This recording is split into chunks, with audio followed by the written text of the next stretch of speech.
Olá pessoal, vamos dar início a mais uma aula de Fundamentos de Programação 1. Nesta aula nós vamos falar sobre listas, mais especificamente sobre listas homogêneas e unidimensionais. Bom, o roteiro da aula é esse daí.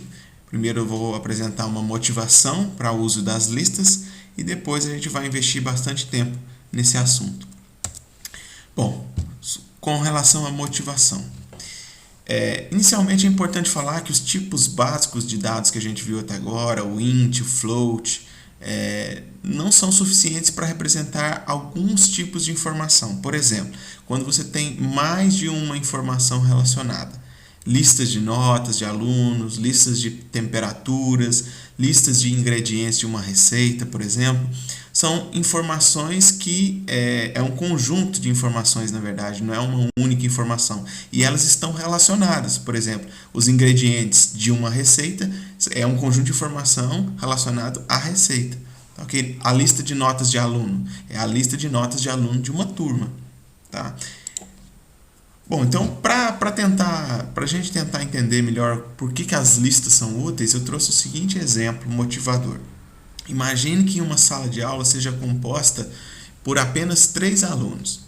E então a ideia aqui é desenvolver um programa que leia a nota de cada aluno, calcule a média de notas da sala e imprima a diferença da nota de cada aluno para a nota média da sala de aula. Bom, isso não seria uma tarefa muito difícil para o que a gente já aprendeu até aqui na disciplina.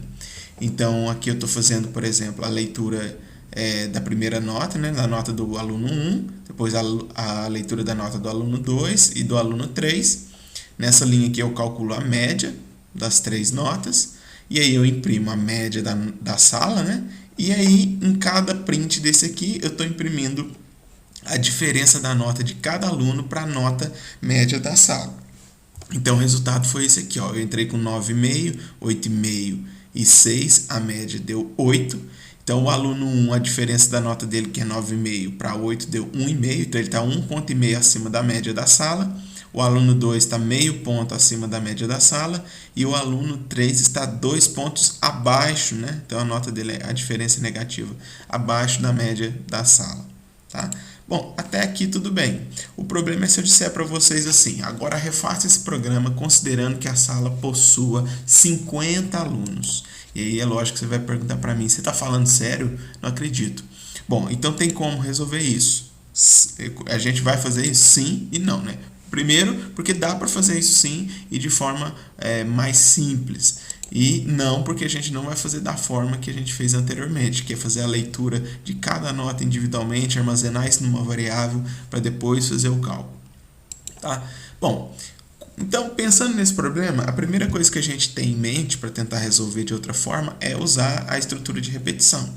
Então, por exemplo, aqui eu fiz um programinha que faz a leitura de quantos alunos tem na sala, né? Então pode ser 10, 20, 30, 50, agora ficou de forma genérica. Aqui eu tenho uma variável, um acumulador, que vai somar, né, acumular as notas de cada aluno. E aqui eu tenho um contador, simplesmente para saber se eu já li a quantidade de notas que eu tinha que ler. Então aqui eu tenho uma estrutura while, eu vou fazer a leitura de todas as notas dos alunos que eu entrei aqui, né, da quantidade de alunos que eu entrei aqui. Então eu faço a leitura individualmente de cada nota, acumulo essa nota, né, no meu acumulador, no soma nota, e incremento o meu contador. E aí vou até fazer a leitura de todo mundo. No fim eu calculo a média, né? Aqui na verdade esses parênteses são até desnecessários. Eu calculo a média da sala dividindo o acumulador pela quantidade de alunos. E tá, bom. Então aqui eu inseri, por exemplo, no meu exemplo 5, né? Falei que eu quero inserir 5 alunos, entrei com a nota dos 5 alunos e a média foi impressa aqui. Agora, o problema é como é que eu vou calcular a diferença da nota de cada aluno para a nota média da sala. O problema aqui é que as notas que foram lidas, elas foram descartadas, né? Cada nova leitura que eu faço aqui, eu substituo a nota anterior pela nova nota lida. Então, a variável nota aqui, como é uma variável simples, né? É uma variável que armazena apenas um valor simultaneamente, toda vez que eu coloco um novo valor nela, aquele valor anterior é perdido. E aí, o que eu faço agora? Eu volto para o problema anterior e tenho que criar uma variável para cada aluno? Bom, Óbvio que não, né? Então a gente vai agora aprender a utilizar as listas. Então, listas são estruturas de dados compostas, né? São tipos de dados compostos, ou seja, eles são capazes de armazenar não apenas um valor, mas um conjunto de valores, utilizando um único nome de variável. Então, essa parte final aqui da definição que é importante. Você pode utilizar, armazenar vários valores, mas você não vai precisar declarar várias variáveis para isso. Você vai utilizar uma única variável, um único nome de variável. Então, vamos entender melhor como é que isso acontece. Numa variável simples, que vocês já aprenderam, a gente declara aqui a variável nota, né? E ela, como eu já falei, ela tem um espaço de armazenamento que comporta um valor apenas. Se eu colocar outro valor nessa variável nota, esse valor que estava aqui anteriormente é perdido. No caso das listas, eu continuo tendo uma variável, tá? Mas essa variável ela é especial, é uma variável que ela pode conter não apenas um, mas vários valores relacionados. Então aqui eu tenho, por exemplo, uma lista com 3 elementos, uma lista chamada notas, e eu tenho aqui 3 compartimentos, e não apenas um, como eu tinha aqui. Eu tenho um compartimento que eu vou chamar de 0, um compartimento que eu vou chamar de 1 e um compartimento que eu vou chamar de 2. Esses números aqui são importantes, a gente vai falar mais sobre eles daqui a pouco. Mas o importante anotar aqui é que então a lista é uma estrutura de dados que pode armazenar mais de um valor simultaneamente utilizando apenas um nome de variável. Bom, como é que eu declaro listas em Python? É realmente muito simples. Basta você dar um nome, né, para essa lista, o sinalzinho de atribuição, abre colchetes e dentro dos colchetes você coloca os elementos da lista. Tá, ok? E depois no fim fecha o colchete. Exemplos. Aqui eu declarei 3 tipos de lista, 3 listas, né? A lista 1 aqui é uma lista que tem 3 números inteiros. Tá? Então eu tenho aqui o 10 na primeira posição da lista, vamos dizer assim, por enquanto. O 5 que está na segunda posição e o 1 que está na terceira posição. Então uma lista com 3 elementos. E todos eles do mesmo tipo. A lista 2 já é uma lista com 2 elementos e observe que interessante, o primeiro elemento é uma string e o segundo elemento é um número inteiro. Então, listas em Python podem ser homogêneas ou heterogêneas. Eu vou falar mais à frente sobre isso aqui. Tá? Então, elas podem ter um conjunto de valores de um mesmo tipo ou até de tipos diferentes. E aqui na lista 3 eu estou declarando uma lista e olha, como não tem nada aqui entre os colchetes, isso é uma lista vazia, tá? Isso é importante? Isso muitas vezes você quer criar uma lista e inserindo os elementos aos poucos, como a gente vai ver daqui a pouco. Bom, características de uma lista. Elas permitem que a gente acesse e armazene valores nelas por meio de um índice. Então, esse númerozinho que aparece aqui, ó, 0, 1 e 2, são os índices da lista. E eles são muito importantes para a gente acessar e alterar o valor de alguma posição da lista. Eu vou mostrar exemplos daqui a pouco. As listas são flexíveis, ou seja, elas podem crescer e diminuir o seu tamanho com o tempo. Então, à medida que eu vou inserindo novos elementos, ela vai crescendo. Listas também podem conter valores de um mesmo tipo, aí a gente dá o nome de listas homogêneas, essa aula é sobre listas homogêneas, ou até mesmo tipos diferentes, como no exemplo aqui, ó, na lista 2 eu tenho uma string e um tipo inteiro aqui. Tá? Então a gente chama esse tipo de lista heterogênea. Isso a gente vai ver em outras aulas mais para frente na disciplina. Outra característica das listas é que cada elemento da lista é identificado por um, né, ou mais índices numéricos. Aí é que a gente entra no conceito unidimensional e multidimensional. Essa aula é sobre listas unidimensionais. Então eu vou usar um único número, né, um único índice, para identificar um número, um elemento da minha lista. Bom, o que seria esse índice, então, que a gente já falou tanto aqui? Esse índice que eu comentei indica a posição relativa do elemento na lista. Tá? Então, em Python, os índices eles são numerados de 0 até n-1, onde n é a quantidade de elementos da lista. Então, observe aqui, ó, eu declarei aqui uma lista chamada notas, tá? Que contém 3 elementos. Quando a gente declara isso aqui lá no Python, a gente não vê esses numerozinhos aqui, mas a gente tem que saber que eles existem. Então, por exemplo, nessa declaração aqui da lista 1, eu tenho 3 elementos. O que eu sei? Eu sei que o elemento está no índice 0, ou na posição 0 dessa lista. O elemento 5 está na posição 1 dessa lista. E o elemento 1 está na posição 2. Por quê? Os índices da lista são numerados a partir de 0, então o primeiro elemento é o 0, e o último elemento é n-1, onde n é a quantidade de elementos da lista. Então, como eu tenho 3 elementos aqui, o primeiro índice é o 0, o segundo é o 1 e o terceiro é o 2. Tá? Então, a mesma coisa aqui, ó, declarei aqui uma lista com 3 elementos e os índices deles são esses aqui. É importante saber esse índice para saber qual elemento você quer acessar no momento. Então, um exemplo aqui, ó, como é que eu acesso um elemento específico de uma lista? Basta utilizar o nome da lista, né, o seu identificador, seguido pelo índice da posição do elemento que você quer acessar. Tá? Então, por exemplo, olha só, eu declarei aqui uma lista, notas, coloquei 3 elementos nela e eu quero imprimir o elemento que está na posição 1. Né? Então, lembre-se que os índices começam de 0. Então, o elemento que está na posição 1 é o elemento 7,5.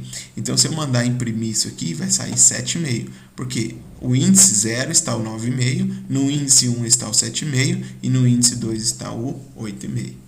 Bom, um outro tipo de informação importante sobre listas é o seu tamanho. Muitas vezes a gente quer saber quantos elementos existem numa lista. Para isso, existe a função len. Tá? Da mesma forma que existe a função que a gente usou a função len para strings, para saber quantos caracteres tem numa string, numa lista qualquer, né, não necessariamente numa string, eu também posso usar a função len. Então, quando eu passo len, né, quando eu uso a função len passando por parâmetro uma lista qualquer, ele vai retornar para mim, essa função vai retornar para mim quantos elementos existem naquela lista. Tá? Bom, outra dúvida que a gente pode ter, como é que eu faço para imprimir todos os elementos de uma lista de uma só vez? Bom, você pode fazer isso usando as estruturas de repetição, que a gente já viu. Nesta aula eu vou mostrar como usar o comando while, que a gente já estudou. Mas na aula da próxima semana vocês vão aprender uma estrutura bem mais simples para utilizar com lista, que é a estrutura for, tá ok? Mas o comando while a gente já conhece, então eu vou usar ele aqui. Olha o que eu fiz. Declarei aqui uma lista com 3 elementos. Aqui, nessa linha, eu pedi o tamanho dessa lista, né? Então, eu usei aqui, ó, len, notas, né? Para saber quantos elementos tem nessa lista aqui. Declarei aqui um contador que começa de 0. E esse contador meu, ele vai sendo incrementado até chegar no valor de tan lista, que é quando eu não preciso mais executar nenhuma iteração desse laço aqui. Tá?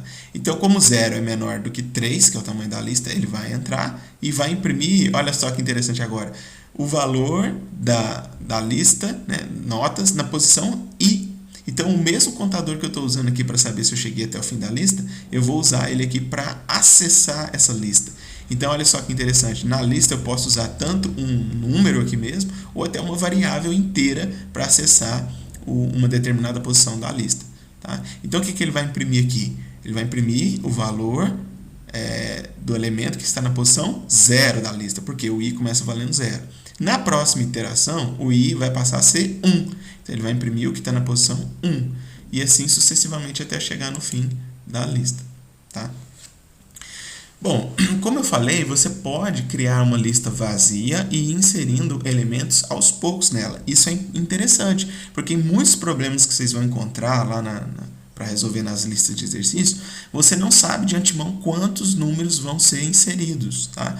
Então, é importante saber que você pode ir adicionando elementos na lista e você não precisa passar todos de uma vez só logo no início. Tá? Como é que eu faço isso? Para fazer isso, eu uso a função append, né? Que é uma função de incrementar, de mesclar, ou de adicionar no fim, né? Na verdade.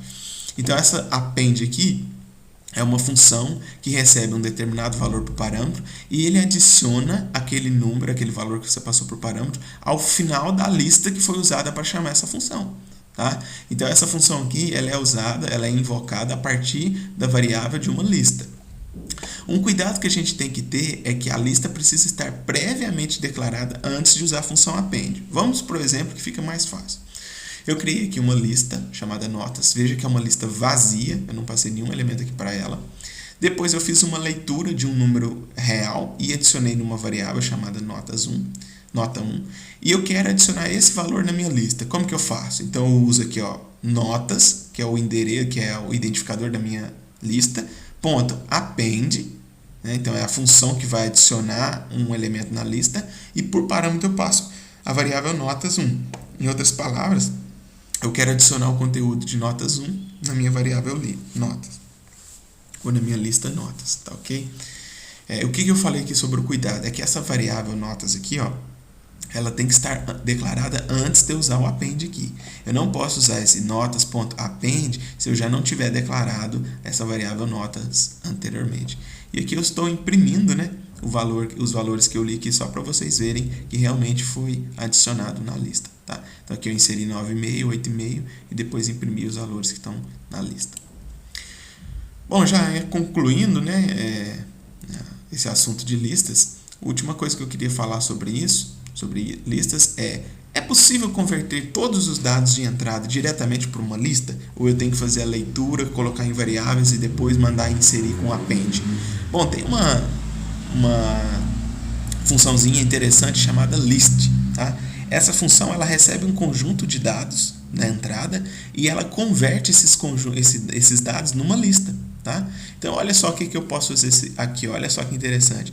Eu declarei aqui uma variável chamada notas, sinal de atribuição, e aí vem a funçãozinha list.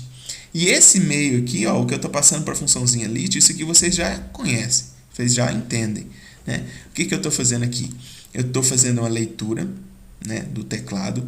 Essa leitura é uma linha apenas, que pode ter várias entradas, né, separadas por espaço.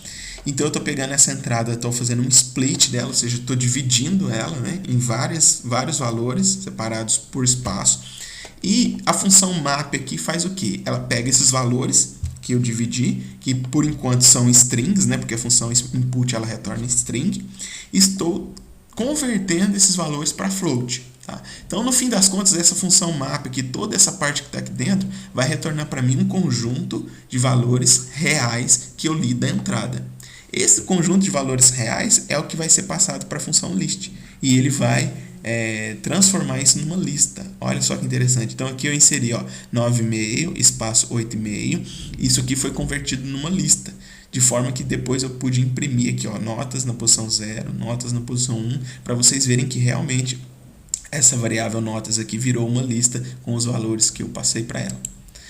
Bom, então agora só para concluir, voltando àquele exemplo nosso lá da lista da sala de aula, né? Como é que eu resolvo esse problema aqui de calcular a média da sala e a diferença da nota de cada aluno para a nota média da sala, mas para uma sala de 50 alunos, com listas, né? Então, as listas vão ajudar a gente a resolver isso aqui, tá?